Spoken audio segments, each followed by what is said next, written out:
ang A Gatherer's Adventure in Isekai. Pero bago yan, baka pwede like at subscribe ka na muna. Salamat. Nagsimula ang lahat sa ating bida na si Takeru, isang ordinaryong trabahador sa Japan. Pag-uwi niya, nanood agad siya ng TV para maiba naman ang araw niya. Pero habang nakatingin siya sa screen, biglang nagliwanag ang salamin niya at sa isang iglap, napunta siya sa ibang mundo.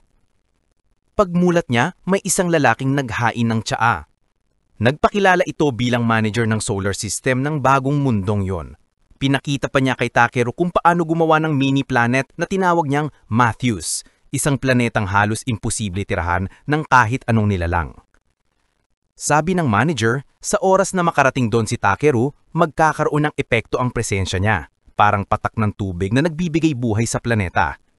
Kinagulat ito ni Takeru, lalo na nang marinig niyang patay na pala siya at ito na ang susunod niyang buhay.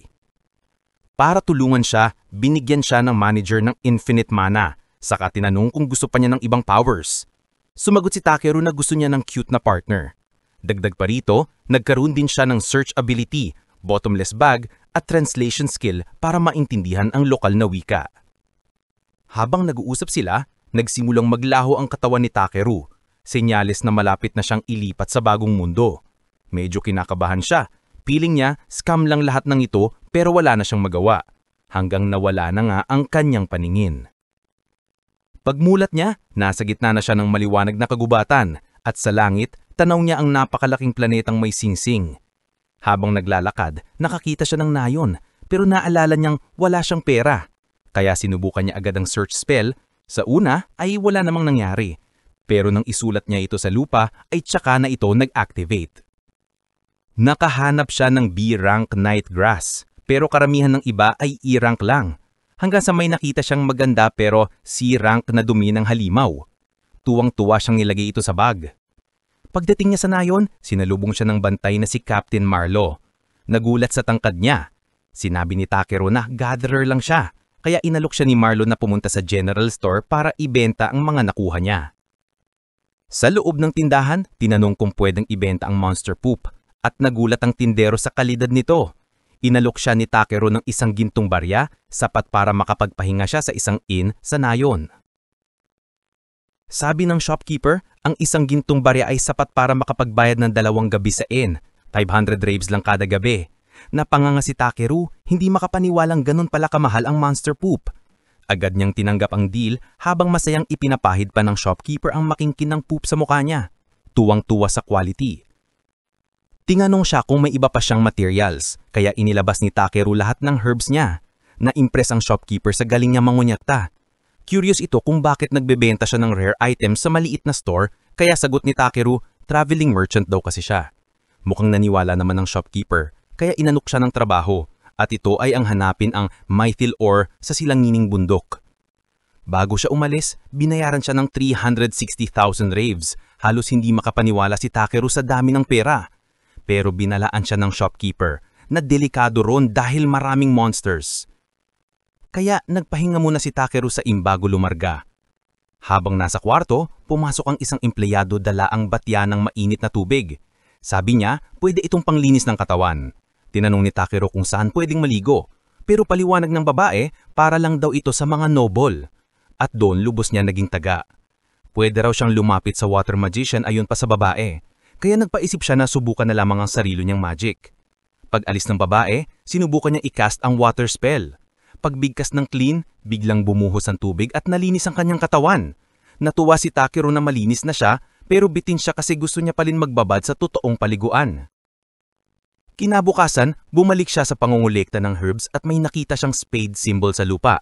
Nang lumapit siya, tumambad ang bulok na kalangkas ng isang adventurer. Natagpuan niya ang amulet na may sulat ng kapatid nito na nagsasabing gusto lang niyang umuwi ang kuya nito na siyang naghahanap ng pera para sa gamutan ng ama niya. Nalungkot si Takeru, kaya ginawan ito ng libingan at nagdasal saglit. Pagkatapos, gumawa siya ng magic barrier, nagsindi ng apoy at nagluto ng stew gamit ang mga herbs at karne. Habang kumakain, napangiti siya, masarap pala ang spices sa mundong ito. Pagkatapos kumain, tumuloy siya sa White Forest of Ancient Dragons. Alam niyang delikado, kaya gumamit siya ng light spell para maliwanagan ng daan. Nakahanap siya ng ilang herbs pero wala pa ring ore. Medyo na-disappoint siya pero naisip niya na baka amoy ng katawan niya ang dahilan kung bakit walang halimaw na lumalapit. Natawa siya at nagpatuloy sa pagtakbo. Hanggang sa makita niya ang liwanag sa dulo ng gubat, pero nang puntahan niya ito, ay bigla na lang siyang madulas sa gilid ng bangke at nahulog sa isang malalim na siwang. Habang nahulog si Takeru, nagpanik siya at nagchant ng kung ano-anong spell hanggang sa mahanap niya ang spell para lumipad. Kumislap ang katawan niya at dahan-dahan siyang bumaba sa lupa. Paglapag niya, napansin niyang napapalibutan siya ng mga ore symbols. Inilabas niya ang hammer at nagmina agad. Nakakuha siya ng silver ore pero walang mythil, kaya gumamit ulit siya ng search spell. Nang makita ang nakatagong bato, gumamit siya ng fireball para basagin ito. Lumabas nga ang mythil ore pero kaunti lang, kaya tuloy pa rin siya sa paghahanap kahit lumilindol. Sa dulo ng kuweba, nakita niya ang isang maliwanag na laka. Pag-scan niya, lumabas na SS rank elemental water yun, pero galing pala sa pugad niyang dragon. Bigla na lang may malalim na boses na nagtatanong kung sino siya, pero hindi niya pinansin at sinubukang kumuha ng tubig. Bigla na lang sumabog ang laka at lumabas ang napakalaking dragon. Galit na galit ito at sinigawan niyang huwag niya siyang isnabin. Tahimik lang si Takeru habang hinihingi ng paumanhi. Nagulat ang dragon sa lakas ng mana niya at sinabing dahil doon kaya siya ginising. Nagpakilala itong si Voldius at tinawag na lang ni Takeru na V. Humingi si Voldius ng tulong. Gamitin daw ni Takeru ang mana niya para disingin ang mga anak niyang dragon. Bilang bayad, binigyan siya ng pure mythil ore. Inilabas ni Voldius ang isang malaking itim na itlog at inutusan na ibuhos ng ating bida ang mana dito. Ginawa ni Takeru ang sinabi nito pero biglang sinipsip ng itlog ang buong lakas niya. Tumawa si Voldius na parang kontrabihan at doon lang niya realize na naloko siya ng dragon. Habang nawawalan ng conscious, narinig niya ang isang boses sa panaginip na pinagsabihan siya na masyado raw kampante ang ating bida. Sabi nito, dapat daw tumakbo siya palayo sa dragon.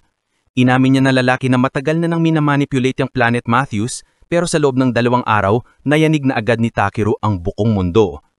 Ayon sa kanya, sobrang careless ni Takeru kaya mahina na ang proteksyon na binigay ng Space Manager. Bigla niyang naalala na himingi nga pala si Takeru ng cute na partner. Habang unti-unting pinipikit na Takeru, narinig pa niya ang lalaki na nagsasabing deserve niya daw ito. Hindi na siya nakasagot dahil tuluyan nang nagdilim ang paningin niya. Pagmulat niya, nasa madilim na kuweba na ulit siya. May narinig siyang maliit na boses na parang umiiyak. Tinawag siya ni V, tinatanong kung okay lang siya. Akala niya Takeru linuloko lang siya ng matandang dragon, kaya gumamit siya ng light spell para makita kung ano yon. Pero laking gulat niya nang makitang isang baby dragon na diretsong tumalon sa mukha niya. Pagkatapos siyang alisin sa mukha, tinanong siya ni V kung anong pangalan ang gusto niyang ibigay sa baby dragon. Nabigla si Takeru dahil pinapangalanan ito sa kanya. Ipinaliwanag ni V na may dragon name na ito pero gusto niya ni Takeru ang pumili ng palayaw nito. Matapos mag-isip saglit, pinangalanan niya itong B dahil sa itim niyang kulay. Natuwa naman si B, agad nilaplap ang mukha ni Takeru bilang pasasalamat. Tinawag ni V ang anak niya sa buong pangalan na Black Nobi Voldius at natuwa rin siya sa binigay na palayaw. Bilang pasasalamat, pinayagan ni V si B na samahan si Takeru sa mga lakad niya. Medyo nagulat si Takeru bakit niya ipagkakatiwala agad ang anak niya sa isang stranger. Pero sagot ni V, tiwala siya dahil mas malakas pa siya kesa kanya. Bago tuluyang maglaho, nagcast pa si V ng liwanag sa bag ni Takeru, parang blessing o enchantment. Pagkatapos nun, bumalik siya sa tubig at unti-unting naglaho. Habang nilalaplap pa rin ni B ang mukha niya, natawa si Takeru at paisip, grabe, nangyari ba talaga ito?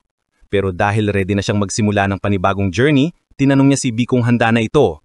Tumangod naman si B kaya agad niyang pinaliguan ng kanyang bagong alaga para hindi siya masamak sa amoy nito sa mga susunod nilang adventure.